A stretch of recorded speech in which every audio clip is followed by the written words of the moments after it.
Bonjour à tout le monde, vous êtes déjà un certain nombre. Salut Claire. Bonjour à tous, salut Arthur. Donc Claire qui devait être, enfin donc Quentin est excusé et impératif Voilà, personnel. les annonces n'étaient pas trompeuses, c'est un changement de dernière minute. Voilà, Ne m'appelle pas exactement. Quentin, je suis bien Claire. Donc en tout cas, merci de le remplacer au pied levé. Bon, je crois que tu maîtrises bien le sujet, puis tu avais déjà participé aux différentes réunions préparatoires du webinaire, donc il n'y a pas de problème. Voilà, normalement je ne devrais pas avoir de bugs, si j'en ai, je me corrigerai. Le temps que... Donc là, il y a déjà un certain nombre. Ce que je vous propose, pour pouvoir prendre en main un peu l'outil de webinaire, c'est de nous dire où vous êtes dans le chat. Pour que, voilà, comme ça, vous pourrez vous approprier comment vous allez pouvoir interagir avec nous. Donc, toi, Claire, t'es où en ce moment, par exemple? Moi je suis à Paris, en toute originalité. Bah, moi aussi, je suis sorti de ma Sologne pour venir à Paris. J'aurais peut-être pas dû parce que je n'avais pas réservé de salle pour le webinaire et c'est un hall de garde au bureau aujourd'hui, mais c'est pas grave. J'espère que vous allez bien m'entendre et s'il y a un peu de bruit de fond, je vous prie de m'excuser. Bordeaux, Bruxelles, tiens, on a des Belges. Bah, bienvenue. Bienvenue, bienvenue. Du Mans. C'est bien. Du Maroc aussi, bah, super. Du monde de partout. Nantes. Bah, bienvenue à toutes et tous. En tout cas, on est ravis d'être là. Bon, je pense qu'il y a d'autres gens qui vont arriver. Un certain nombre, on va pouvoir démarrer. Donc, comme vous avez déjà pu prendre en main le chat, donc n'hésitez pas à interagir pendant l'événement. Si vous avez des questions importantes, il y a un onglet questions qui est dédié à ça. Je vous invite à vous y référer. Comme ça, nous, on se laissera un quart d'heure avec Claire pour répondre aux questions à la fin. On avait prévu 3 quarts d'heure de webinaire, donc une demi-heure entre Claire et moi pour vous partager la thématique du jour et notre vision sur ces sujets, et puis un quart d'heure de questions-réponses. Donc, n'hésitez pas à vous saisir de cette opportunité. Merci en tout cas de votre participation. Merci Claire d'être présent avec nous aujourd'hui. Je vais d'abord te laisser te présenter. Ouais, allez, et ben merci beaucoup pour l'invitation Arthur. Du coup, moi je suis donc Claire, comme on l'a déjà bien dit, et directrice marketing chez TeamStarter. TeamStarter, je vais peut-être pas expliquer tout de suite ce qu'on fait, parce que ça va être beaucoup dans les points qu'on va développer ensuite, mais nous sommes d'une start-up dans le monde des RH et nous sommes basés à Paris. Voilà. C'est bien, ça laisse un peu de suspense, permet aux gens Exactement. d'avoir envie de rester encore plus longtemps, c'est parfait. Écoute, merci. Moi, je suis Arthur Philippe, donc un certain nombre d'entre vous me connaissent déjà. Je suis donc CEO de JobMaker, je suis psychologue du travail. Ça fait maintenant 15 ans que je travaille dans la HR Tech. Et donc, j'ai pris la direction de JobMaker il y a 3 ans maintenant. Donc, pareil, je ne veux pas trop en dire, mais voilà, très rapidement, on est une solution de coaching digital de carrière. Ce qu'on voulait voir avec vous aujourd'hui, c'était justement comment faire en sorte de laisser la main aux collaborateurs dans la prise d'initiative dans les organisations. Donc, comment donner le pouvoir pour mieux piloter votre entreprise en laissant une part importante aux collaborateurs, que ce soit dans la contribution au projet de l'organisation, mais également dans leur propre trajectoire de carrière, puisqu'on verra que les deux sont liés. Et ça va être, donc, ça illustre un peu aussi nos deux innovations. En tout cas, comment est-ce que vous allez pouvoir donner un peu plus d'espace à vos collaborateurs pour qu'ils puissent s'exprimer sur ces deux thématiques. Donc, voilà les 3 points qu'on va voir ensemble. Donc, les limites de l'approche top-down qui vont essentiellement être abordées par Claire. Et ensuite, comment concrètement passer à l'action sur ces sujets. Et enfin, on va vous partager également des réalisations qu'on a pu effectuer auprès de nos clients. Donc, Claire, je vais te laisser la main. Ouais, merci pour cette introduction. Alors d'abord, je vais commencer par vous donner la définition d'une approche top-down. Je ne sais pas si vous êtes tous au courant de ce que c'est que le top-down, mais c'est un modèle d'organisation qui va en gros du haut vers le bas, une structure pyramidale.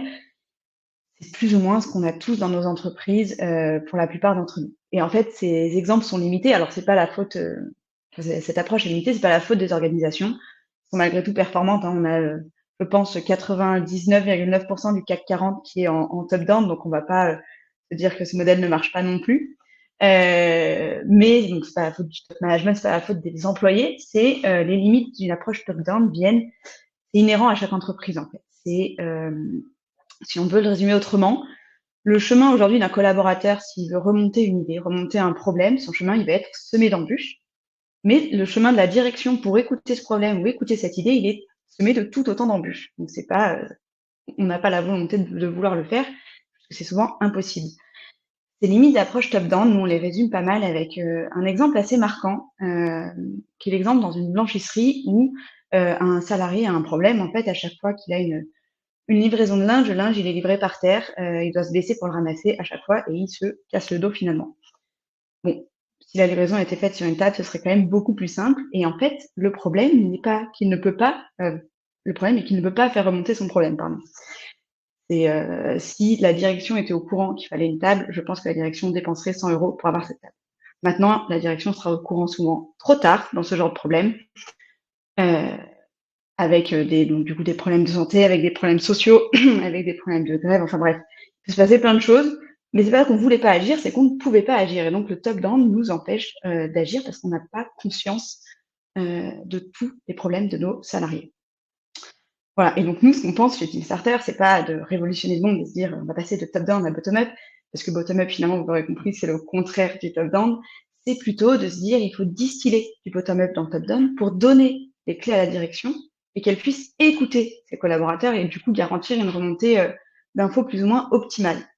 Maintenant que je dis ça, qu'est-ce que ça veut vraiment dire? L'approche bottom-up, qu'est-ce qu'elle permet de faire? Et ben finalement, elle permet d'arrêter ce qu'on appelle le yaka faucon. Dans l'exemple de la blanchisserie, ce serait le yaka commander une table, il faut qu'on commande une table, mais personne ne va le faire vraiment. Le bottom-up permet de responsabiliser vos collaborateurs, de les aligner avec votre stratégie d'entreprise et du coup de les embarquer dans votre vision. Ça va permettre du coup de réduire vos angles morts à la direction. On appelle ça des angles morts. Vous n'êtes pas au courant qu'il y a forcément des problèmes sur leur qualité de vie et leurs conditions de travail. Ça va permettre d'impliquer vos collaborateurs dans votre politique RSE. Et ça va permettre aussi de générer, de mettre en place leurs idées dans votre démarche d'amélioration continue. Bref, le bottom-up, en fait, c'est un peu un outil assez efficace pour responsabiliser votre collectif et faire qu'il devienne un atout de performance pour votre entreprise. Je ne sais pas si c'est... on va rentrer dans les exemples concrets après, mais Arthur, je te passe la main pour le premier conseil après. Et donc, concrètement, en fait, effectivement, donc adopter une approche bottom-up, ça permet, moi je le vois même dans mon organisation à notre petite échelle, hein, mais par exemple, quand on fait un roadmap, on va partager avec mes équipes dev les différentes actions qui ont été menées. J'ai pas le contrôle sur à chaque fois qu'il s'agit de bouger un bouton ou d'améliorer l'UX de la plateforme. En fait, si on veut gagner en agilité, si je dois valider chaque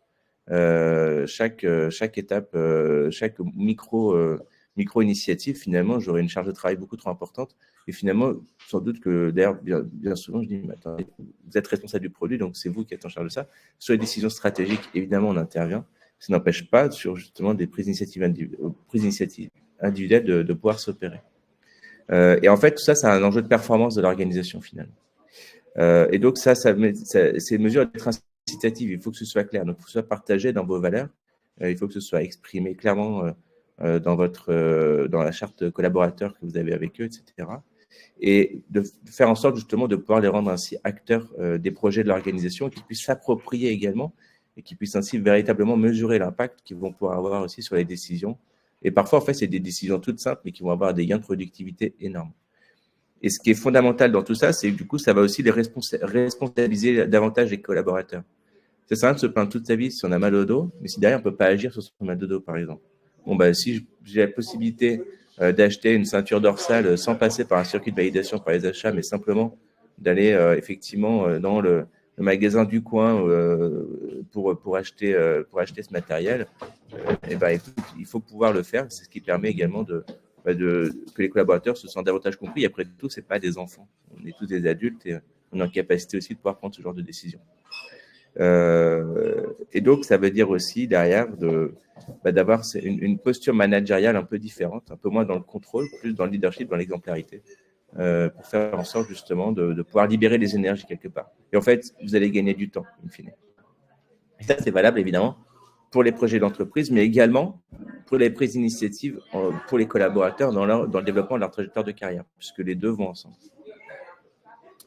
Donc concrètement, alors chez JobMaker, nous on a, donc pour entrer un peu plus dans le vif du sujet, on a développé une innovation qui permet aux collaborateurs d'être véritablement acteurs de leur carrière. Donc pour ça, c'est un parcours digital qui a été inspiré du coaching de carrière, qui va permettre aux collaborateurs de prendre du recul sur leur trajectoire de carrière, d'identifier donc les missions dans lesquelles ils ont eu de l'impact, d'identifier les compétences qu'ils souhaitent valoriser, leurs priorités du moment, quel est le mode de management qui est attendu, le mode de collaboration souhaité, la rémunération, la formation, etc. Pour ensuite pouvoir préparer leur prochaine étape d'évolution professionnelle, préparer leur pitch, leur présentation, etc. Et au cours de ce parcours, on va pouvoir justement recueillir de la data, de l'information, ce qui nous a permis d'analyser en 2020 tous les parcours collaborateurs, on est en 2024, donc 2023, pour justement comprendre un peu ce qui sous-tendait un peu leur motivation également. Et ce qu'on a pu observer, alors l'échantillon des études qu'on a menées, qu'on est en train de vous partager dans le chat, n'hésitez pas à les télécharger si vous le souhaitez. Donc c'est une population plutôt de cadres, pour dire les choses, plutôt grand groupe, portefeuille d'activité chez JobMaker, c'est 80%, grande entreprise, 20% ETI. Et donc en fait, ce qui est apparu concrètement, c'est que les collaborateurs aujourd'hui préfèrent que ce soit véritablement leur responsabilité qui évolue, plus que le contenu de leur mission. Donc ça, c'est intéressant, ça veut dire que finalement, il y a vraiment besoin, dans un premier temps pour eux, d'être davantage responsabilisés, de prendre conscience que l'organisation fait confiance en nous et nous offre une liberté d'agir, que ce soit donc évidemment sur notre carrière, mais également sur les prises d'initiative qu'on a évoquées juste avant. Également, et ça c'est intéressant aussi, c'est qu'ils ont aussi de l'appétence pour tout ce qui est dynamique, ce qui est en développement. Donc ils ont cette volonté aussi de pouvoir contribuer à un projet qui est en mouvement, plutôt que de vouloir conserver les acquis. Donc ça c'est plutôt positif parce qu'évidemment on a besoin de collaborateurs qui innovent, et c'est 1 sur 2 en fait qui a ce besoin d'innovation. L'innovation va s'exprimer à la fois sur le produit, mais sur le mode de collaboration, enfin sur toutes les étapes finalement de sa collaboration avec lui. Et enfin, et ça c'était vraiment intéressant, on a été interrogé pour le coup, enfin c'est Ice qui a fait cette étude, qui a mis en avant que les collaborateurs, une fois qu'ils ont parti, pour 60% d'entre eux, auraient préféré rester au sein de l'organisation. Sauf que ils se sont contraints à changer d'organisation, faute de visibilité, faute de liberté d'agir aussi, alors que pourtant ils étaient plutôt en phase avec l'organisation en tant que telle. Donc ça, c'est un point aussi. Ça veut dire quoi? Ça veut dire que finalement, vos collaborateurs ont envie de contribuer, mais également d'évoluer et d'avoir une certaine liberté d'agir. Conseil numéro 2 qu'on voulait vous donner également, c'est d'être en capacité également. Alors, on parle beaucoup de raison d'être, ça c'est évidemment, ça va être dans notre quotidien. Mais quand on parle de raison d'en être, c'est vraiment ce sentiment d'appartenance à un projet commun. Alors, on enfonce peut-être quelques portes ouvertes, mais c'est important de le rappeler. C'est-à-dire que les collaborateurs n'ont pas forcément envie d'être simplement contraints à leur périmètre, contraints à leurs tâches, à leur mission. Mais ils ont vraiment besoin de sentir qu'ils contribuent à changer le monde, ou du moins leur environnement, et que leur métier pour ça a du sens. Donc pour ça, c'est important de bien établir votre vision, de vous appuyer aussi sur les retours de vos collaborateurs sur le sujet. La vision, évidemment, d'être portée par la direction, incarnée par les managers, pour qu'ensuite les collaborateurs puissent se l'approprier. Mais c'est aussi intéressant d'imaginer dans cette logique bottom-up d'interroger les collaborateurs sur la vision qu'ils ont de votre organisation pour développer d'une part le sentiment d'appartenance et pour être sûr également que la façon dont vous partagez cette vision, finalement, elle est bien incarnée, elle est bien vécue par les collaborateurs également. Et enfin, le conseil numéro 3, c'est vraiment de rendre les collaborateurs acteurs de leur carrière. En fait, ça, souvent, ce que j'observe, c'est que c'est souvent un slogan. C'est-à-dire qu'on dit aux collaborateurs, soyez acteurs de votre carrière, soyez offreurs de compétences, mais on pense rarement à la déclinaison opérationnelle de ce message. Voilà, c'est exactement ce que permet JobMaker de faire. C'est-à-dire rendre les collaborateurs acteurs de leur carrière, ça veut dire qu'ils prennent conscience que, 1, leur carrière leur appartient, d'une part, et que 2, ils ne viennent pas en entretien RH, de manière générale, en tant que demandeurs d'emploi, mais bien en tant qu'offreurs de compétences. Et ça, c'est bien de le dire, mais comment on le fait derrière? Pour ça, il faut un dispositif permettant d'incarner cette posture-là. Donc, ça passe par le coaching de carrière. Donc, si vous avez la chance de pouvoir offrir un coach à chacun de vos collaborateurs, bah, tant mieux, allez-y. Généralement, c'est difficile d'un point de vue budgétaire. Et donc, notre vision, c'est que ça va être une collaboration entre le RH, le manager et le collaborateur qui doit s'opérer. Pour ça, il faut un dispositif. Il faut que cette vision soit incarnée dans un dispositif, puisqu'on voit bien que, par exemple, là, ça dépend des points de vue, puisque ce qu'on avait observé à travers cette étude, c'est que seulement 30% des collaborateurs ont un plan de carrière sur le long terme. Alors, certains clients m'ont dit, mais 30%, c'est énorme. Ok. Moi, je pensais que 30%, c'était pas beaucoup. Mais en fait, finalement, donc ça va dépendre des points de vue. Je ne sais pas ce que vous en pensez d'ailleurs, n'hésitez pas à nous le dire dans le chat. En tout cas, vous avez quand même un collaborateur sur 3 qui, globalement, a une vision à peu près claire de ce qu'il veut faire demain. Donc, tant mieux. Vous pouvez vous appuyer sur eux. C'est souvent des gens qui sont assez autonomes dans ces étapes-là. Mais il reste qu'il y en a quand même 70% qu'il va falloir accompagner. Donc, ça reste quand même pas mal de gens. On va à un RH, il a entre 250 et 800 collaborateurs dans son périmètre.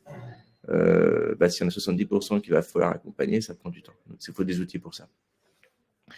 Et en fait, finalement, ça revient à ça, c'est qu'il y a une grande partie d'entre eux aussi qui ont du mal à pouvoir clarifier leurs aspirations.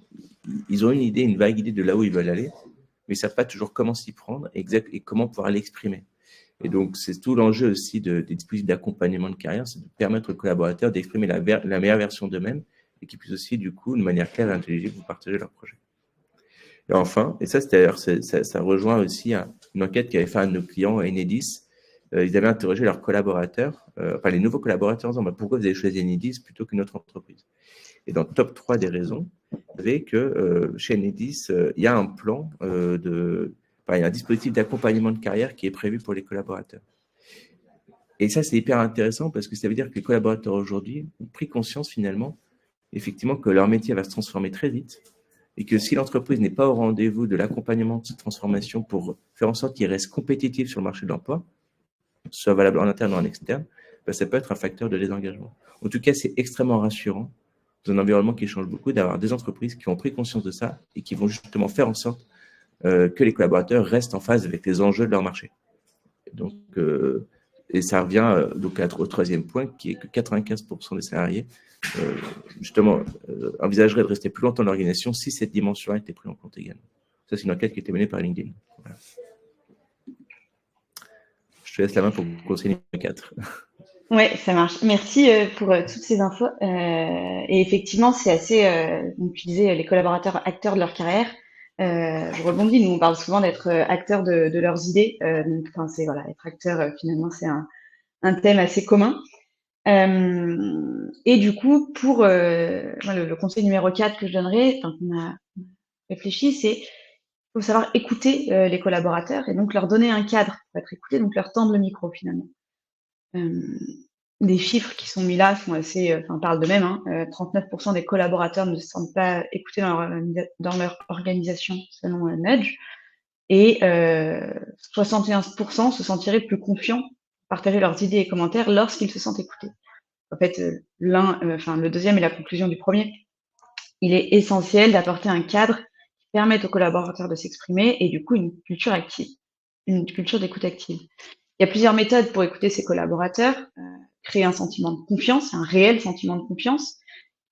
Il y a donner et recevoir des feedbacks régulièrement, échanger en personne dès que c'est possible, se former à la gestion des conflits. Il y a vraiment tout un tas de méthodes qui existent. Organiser des activités de cohésion d'équipe. Mais en fait, tout cela, il faut le faire dans un cadre qui est clair, un cadre qui permet de s'exprimer, en sachant qu'on va être écouté. Et donner un cadre, c'est pas très simple. Il faut également un dispositif pour ça. Il suffit pas de dire vous êtes écouté, parlez. Rarement les gens vont parler en faisant. Il faut donner des règles. Les attentes des collaborateurs aujourd'hui, elles évoluent beaucoup. Et donc le meilleur moyen que vous ayez en tant que direction, en tant que DRH, pour connaître leurs irritants du quotidien, c'est de prendre le temps de les écouter, donc de leur donner une plateforme, des outils, des moyens pour pouvoir s'exprimer librement. Ça, c'est le premier conseil. Et le deuxième conseil que je vais vous donner, c'est d'assurer une mise en place d'initiatives. Ça, si on revient à mon exemple de la blanchisserie du début, les collaborateurs aujourd'hui font face à un parcours du combattant, finalement, pour donner vie à leurs idées. Et donc, en lien aussi avec le conseil juste avant, il faut leur donner un cadre pour qu'ils puissent être écoutés, pour qu'ils puissent parler, pour qu'ils puissent remonter leurs idées, remonter leurs problèmes. Ça permettra du coup à collaborateurs de proposer des initiatives donc RSE qui vont faire sens pour eux, pour vous aussi, dans votre politique RSE.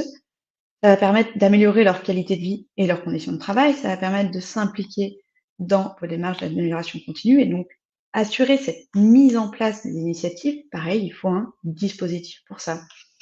Encourager du coup la prise d'initiative, ça va être essentiel. Et là, je rejoins vachement ce que tu as dit Arthur avant, pour stimuler l'innovation et favoriser une culture d'entreprise dynamique. En définissant des objectifs clairs, en communiquant de manière transparente, en reconnaissant publiquement les initiatives, vous allez pouvoir créer un environnement finalement propice à la créativité et à l'engagement des employés. Vous allez pouvoir leur fournir les ressources nécessaires qui vont donc renforcer leur motivation. En fait, quelqu'un qui arrive à faire des choses finalement, à bouger dans son entreprise, à mettre en place ses idées, ça va le rassembler, ça va l'engager vis-à-vis de ses collègues, ça va rassembler un peu tout le collectif autour d'idées communes et donc booster un peu votre croissance.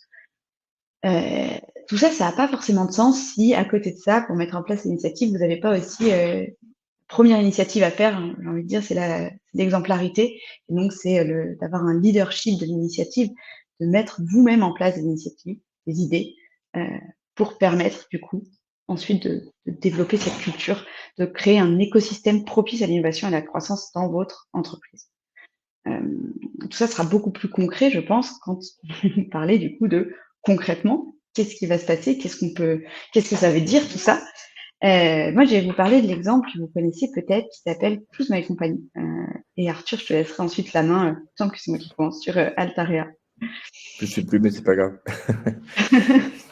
Oui, c'est ça.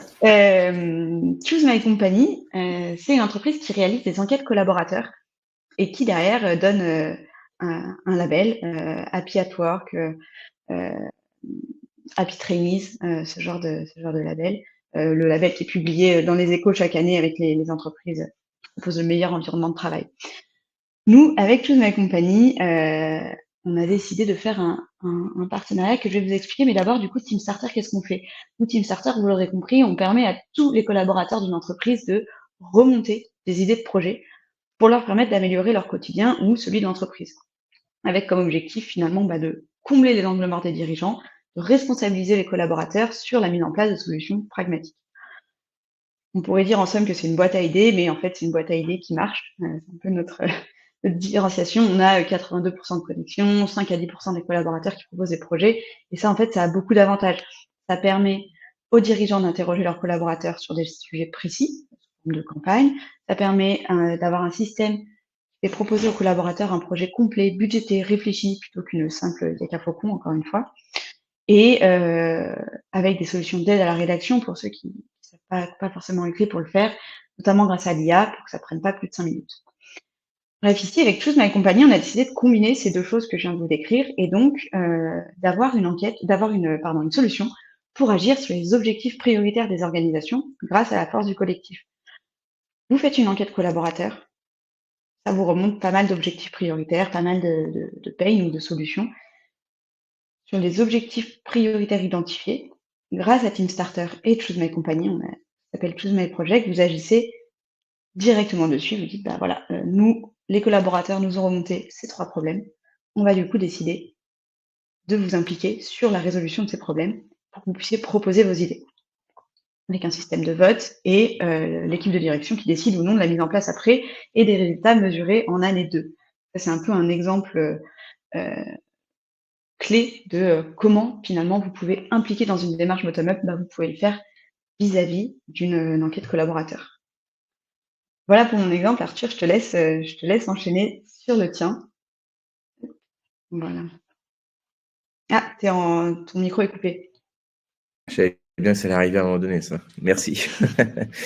Merci Claire. Oui, donc nous, en fait, on a décidé de vous partager l'exemple d'Altarea.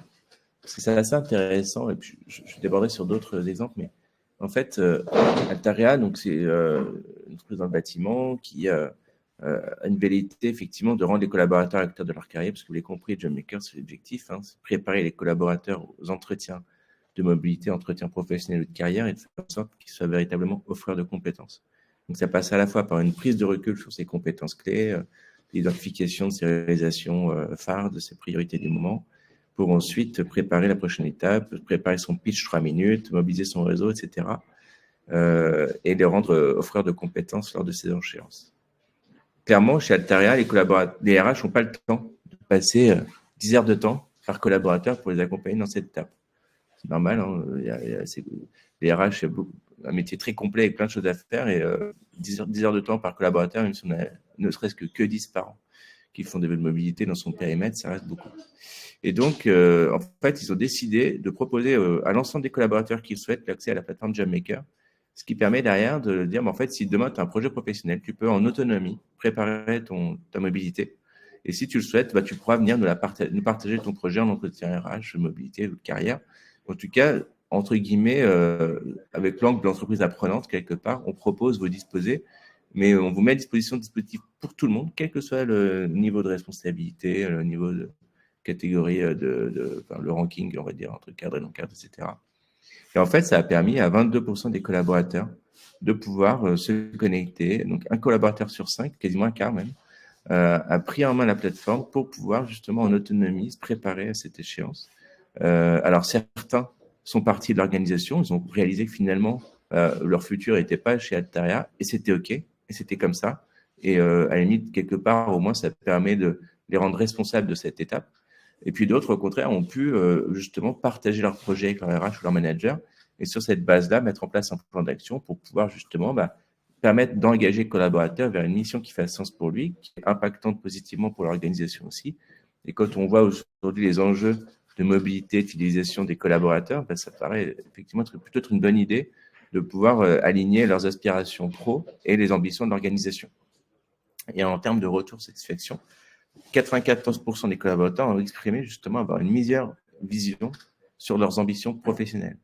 Dans justement des environnements qui changent énormément, l'IMO en ce moment, enfin, la construction, c'est extrêmement challengé. Donc forcément, on peut comprendre que ça crée de l'incertitude. Et ben là, au moins, ça leur a permis de pouvoir y voir beaucoup plus clair et d'avoir une projection dans un environnement extrêmement changeant.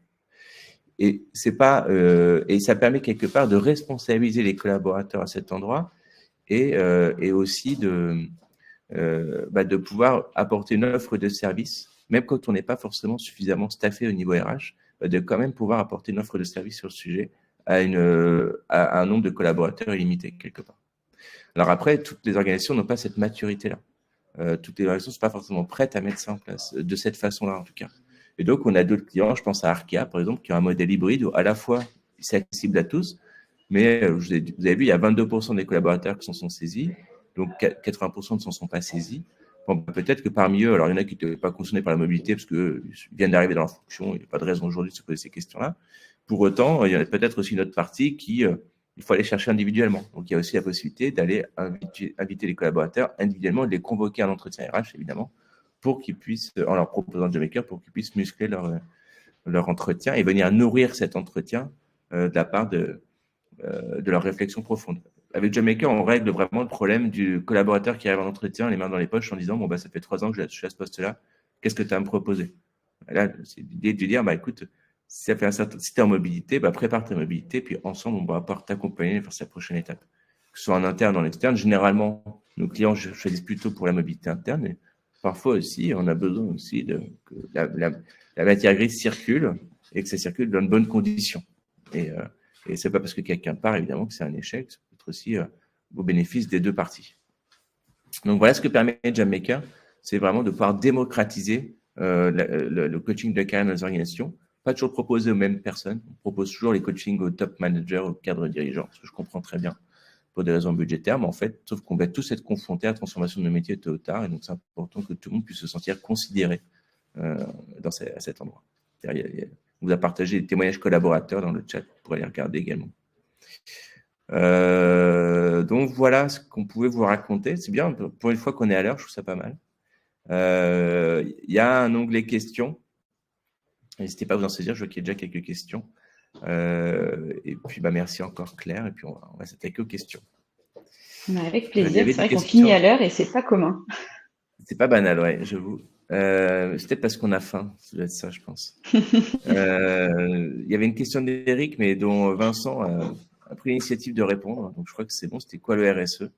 Donc, effectivement, Vincent a donné la réponse. Je n'ai pas besoin de revenir dessus. Est-ce qu'il y avait d'autres questions dans le chat? Parce que parfois, il est dans le chat. Non, c'est bon. Je vois qu'il y en a eu en anglais question. Une question de Céline. Qui doit assurer la responsabilisation des collaborateurs, le manager ou le RH? Je pense qu'on a tous les deux des visions, mais je te laisse. Ouais, on a tous les deux des visions, on a peut-être la même. Ouais, je peux commencer, mais tu peux compléter. Moi, je dirais que c'est les deux. On n'agit jamais seul et que ce soit dans une démarche, faut que ça soit insufflé par la direction, mais évidemment relayé par le top management, le middle management et l'ensemble du corps managérial. C'est marrant que vous me posiez la question parce que j'étais exactement en entretien ce matin avec des clients sur le sujet qui me disaient, en fait, nous, on aimerait bien impliquer les RH dans l'accompagnement de carrière des collaborateurs. Pardon, 1, 2, 3, je rembobine. On aimerait bien impliquer les managers dans l'accompagnement des collaborateurs, mais en fait, ils prennent pas le temps et ils veulent pas le faire. Voilà.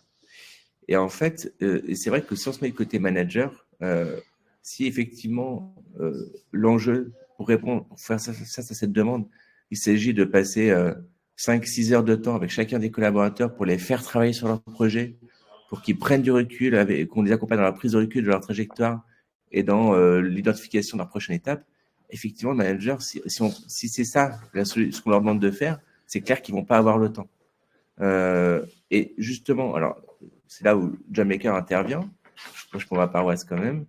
C'est justement que le manager puisse avoir la possibilité d'offrir un accès à ses collaborateurs donc un accès digital dans lequel, en autonomie, ils vont pouvoir justement opérer cette prise de recul pour qu'ensuite ils viennent en entretien avec sa synthèse, à la fois une exposition de sa trajectoire de carrière, plus de son projet professionnel. Et le manager, ça va lui convenir parce qu'en fait, on lui apporte une solution. Et donc, s'il reçoit des collaborateurs qui ont déjà pris le temps de cette réflexion en amont, même pour lui, c'est hyper intéressant et il va pouvoir concrètement les accompagner. Mais c'est pour ça que la bonne question, c'est qu'est-ce qui doit être délégué aux collaborateurs, qu'est-ce qui doit être délégué au RH, qu'est-ce qui doit être délégué au manager. Et notre vision chez Jammaker, c'est que c'est vraiment une triangulation qui doit s'opérer. Le RH est garant du cadre. C'est lui qui décide des dispositifs d'accompagnement. C'est lui qui décide du design RH, de la façon dont ça doit s'organiser. C'est un peu le chef d'orchestre, on va dire, de tout ça. Le manager, lui, est responsable à la fois de la montée en compétence de ses collaborateurs, justement de la façon dont il va piloter leur équipe, de la liberté et de l'initiative qu'il laisse aussi aux collaborateurs. On parlait de Team Starter pour ça. Mais également de les accompagner vers leur prochaine étape, à travers la montée en compétences. Mais le premier acteur de tout ça, qu'on soit bien d'accord, ça reste quand même le collaborateur. Il est acteur de sa carrière, il est acteur de ses décisions. Il a le choix de prendre des initiatives ou pas. Il a le choix de vouloir évoluer ou pas. Maintenant, il se met en danger, effectivement, dans son employabilité, s'il ne se met pas en mouvement de manière autonome. Et pour pouvoir leur transmettre le message, il faut aussi qu'en fasse une réponse en termes de dispositif. Si c'est juste un slogan, vous pouvez prendre des initiatives, il n'y a pas de problème, nous, c'est comme ça que ça se passe chez nous. Mais que derrière, quand il s'agit d'acheter une ramette de papier, il faut tout un circuit de validation qui va prendre 3 mois. Si vous voulez, effectivement, l'initiative, elle est quand même très vite bridée, quoi. Et ça ne va pas leur permettre de pouvoir libérer les énergies. De la même façon, ça leur dit, pareil pour la trajectoire de carrière, hein, c'est la même chose. C'est notre réunion avec Team Starter, c'est voilà, vous êtes acteur de votre carrière, mais si en revanche, quand on sollicite son RH manager pour un truc en mobilité, ça met 6 mois, il y a un problème aussi. Donc en fait, tout est une question de il faut qu'il y ait une résonance et une application opérationnelle au message que vous transmettez. Sinon, ça reste un vœu pieux et en fait, ça sonne creux, quoi. Et au final, et ça rejoint le principe d'exemplarité dont on a parlé tout à l'heure. Si on n'est pas un système, un cadre, en prenant l'exemple, finalement, ça ne suivra pas. Et ce cadre doit être pris par les managers, par les RH, par les collaborateurs, quoi. Et puis faire confiance en l'intelligence des gens. C'est pas parce qu'on laisse la personne acheter de quoi améliorer son cadre de travail qu'elle doit avoir accès à la CB de la boîte et faire des achats complètement inconsidérés. J'imagine qu'il y a des. Voilà, il y a aussi cette. Mais ça, c'est du bon sens, j'ai envie de dire. Voilà, est-ce que vous avez d'autres questions? Je vois que tout le monde est resté jusqu'au bout, donc c'est-à-dire qu'il y a peu de drop, comme on dit, lors de la présentation, donc ça veut dire que ça a dû vous intéresser. Donc c'est plutôt une bonne nouvelle. Mais bon, s'il n'y a pas d'autres questions, on va pas en inventer. Je te remercie, Claire, pour ta Eh bien, merci à participation. toi. Puis je vois que tu as remplacé Quentin de main de maître, donc bravo. Pas évident comme exercice, quand c'est un peu improvisé comme ça, mais ça s'est pas vu, je crois. Bon, tant mieux.